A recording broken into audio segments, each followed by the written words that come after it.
मोअज़्ज़िज़ नाज़रीन ग्रामी, तारीख़ इंसानी पर नज़र डाली जाए तो मालूम होता है कि दुनिया में जितनी बड़ी सल्तनतें रही हैं या मौजूद हैं, इनके क़याम में सबसे अहम इनका मुआशी निज़ाम था।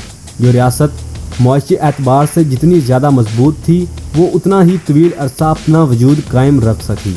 बरसगीर की तारीख़ को देखा जाए तो यहाँ भी ऐसा ही हुआ। मुग़लों ने मुआशी इस्तेहकाम पैदा किया तो पूरे हिंदुस्तान के हाकिम बन गए, लेकिन वक्त के साथ साथ मुग़ल सल्तनत मुआशी लिहाज से कमज़ोर होती गई और इस मौके का फ़ायदा उस वक्त की एक ऐसी कंपनी ने उठाया जो दुनिया भर में अपनी इजारादारी कायम कर रही थी। इस कंपनी को तारीख़ ईस्ट इंडिया कंपनी के नाम से जानती है।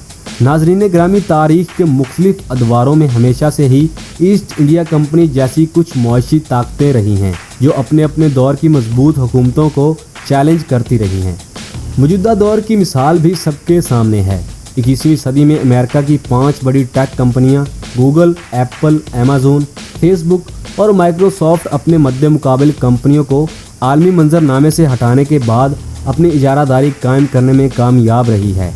आलमी मंडियों में इजारादारी कायम करना तो किसी हद तक काबिल कबूल है, लेकिन कुछ माहिरीन ने इस खदशे का इजहार किया कि ये कंपनियां अपने कारोबारी फैलाव की वजह से मुस्तकबिल में ईस्ट इंडिया कंपनी तर्ज पर अपनी लोकल हुकूमतें भी कायम कर सकती हैं।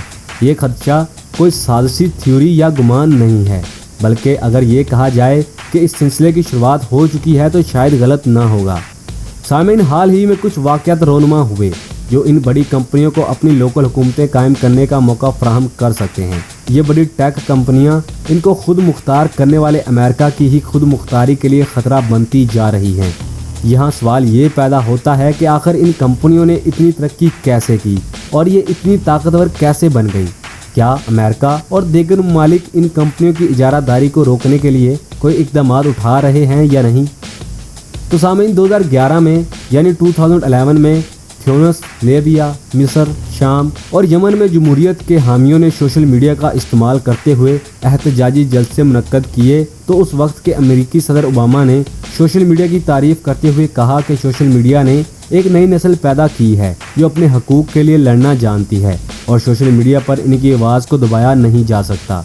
2013 में 2013 में CIA के साबिक अहलकार एडवर्ड स्नोडन ने खुफिया दस्तावेज़ात जारी किए जिसमें बताया गया कि किस तरह अमेरिकी हुकूमत सोशल मीडिया का इस्तेमाल करते हुए मुख्तलिफ ममालिक और वहाँ रहने वाले करोड़ों अफराद पर असरअंदाज होता है। इन दस्तावेज़ात के जारी होने के बाद सोशल मीडिया के मुतल्लिक सार्फिन के नज़रियात में बहुत बड़ी तब्दीली देखी गई। वही अमेरिका जिसने इन कंपनियों को हर तरह की सहूलियात फराहम की और यहाँ तक पहुँचा दिया कि वो हुकूमत से ज़्यादा मजबूत नज़र आने लगी, आज इन कंपनियों को रेगुलेट करने की कोशिश कर रहा है। वक्त के साथ साथ इन कंपनियों का असर और रसूख बढ़ता जा रहा है। अगर अमेरिका की बात की जाए तो डिजिटल मार्केटिंग का 50% हिस्सा सिर्फ फेसबुक और गूगल के पास है, जबकि एप्पल कंपनी अमेरिका की 50% स्मार्टफोन इंडस्ट्री को कंट्रोल कर रही है। US house anti trust report के मुताबिक 50% से भी ज़्यादा ई-कॉमर्स सेल्स सिर्फ अमेज़न के ज़रिए की जाती हैं। वहीं 99% मोबाइल फ़ोन्स एप्पल के iOS या गूगल के एंड्रॉयड की मदद से काम करते हैं। अमेरिका में गूगल ने सर्च इंजन की 90% मार्केट, जबकि फेसबुक ने स्मार्टफोन सार्फिन की 74% मार्केट को कंट्रोल किया हुआ है।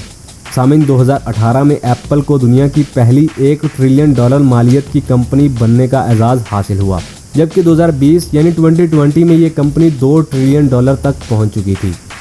माहिरीन के मुताबिक मसनूई जहानत क्लाउड कंप्यूटिंग की वजह से सार्फिन का एहसास रोज़ ब रोज़ इन कंपनियों पर बढ़ता जा रहा है। यही वजह है कि मुख्तलिफ तबकात की जानिब से इन कंपनियों को टू बिग टू हैंडल भी कहा जाता है। ये कंपनियां सार्फिन की मालूमात इकट्ठी करके इनके मुताबिक प्रोडक्ट डिज़ाइन करती हैं। ये कंपनियां अपनी बुनियादी ढांचे का इस्तेमाल करते हुए इमर्जिंग मार्केट पर असरअंदाज होती हैं, जिसकी सबसे बड़ी मिसाल फेसबुक है, जिसने वर्चुअल करेंसी लिब्रा तख्लीक करके वर्चुअल करेंसी की मार्केट को गैर मुस्तहकम कर दिया है। ये टेक कंपनियां अपनी टेक्नोलॉजी और ताकतवर एल्गोरिथम की मदद से समाजी और सियासी अमल पर भी असरअंदाज होती हैं। अमेरिका में मेल वोटिंग का अमल भी इन्हीं कंपनियों की मदद से मुकम्मल किया जाता है।